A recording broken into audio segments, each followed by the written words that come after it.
It also approved enhancement of monthly remuneration of human resources engaged under National Health Mission (NHM) by rupees 5,000 per month from 1st August 2026.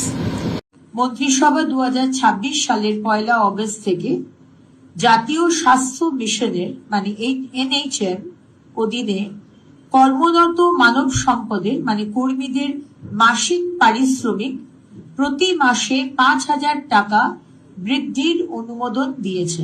মন্ত্রিসভা 2026 সালের 1 August থেকে জাতীয় স্বাস্থ্য মিশনের মানে NHM অধীনে কর্মরত মানব সম্পদের মানে কর্মীদের মাসিক পারিশ্রমিক প্রতি মাসে 5,000 টাকা বৃদ্ধির অনুমোদন।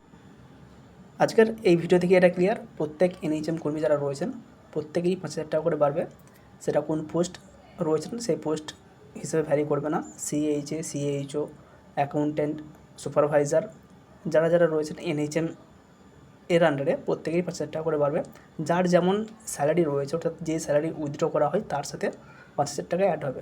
কারো 20 জয়েনিং ছিল সেটা থেকে আরও 1,000 বা 2,000 টাকা বা 2,000 সামথিং অ্যাড হয়েছে বা বেড়েছে, তার সাথে আরও 5,000 টাকা অ্যাড হবে। কারো যদি 22 থেকে থাকে সেটা হবে 27, কারো যদি 40 বা 41 থেকে থাকে সেটা হবে 46 বা 47, যাদের 26 বা 27,000 টাকা অলরেডি স্যালারি রয়েছে তাদের সাথে আরও 5,000 টাকা অ্যাড হবে। এর সাথে যেমন PLI রয়েছে সেই PLI আপাতত ওয়েস্ট বেঙ্গল ওয়াইজ যেটা CHOদের ক্ষেত্রে রয়েছে ম্যাক্সিমাম 5,000 সেটাই কিন্তু রয়েছে, যেটা NHM-এর গাইডলাইন 25+15 সেটা কিন্তু এখনও ক্লিয়ার কিছু হয়নি।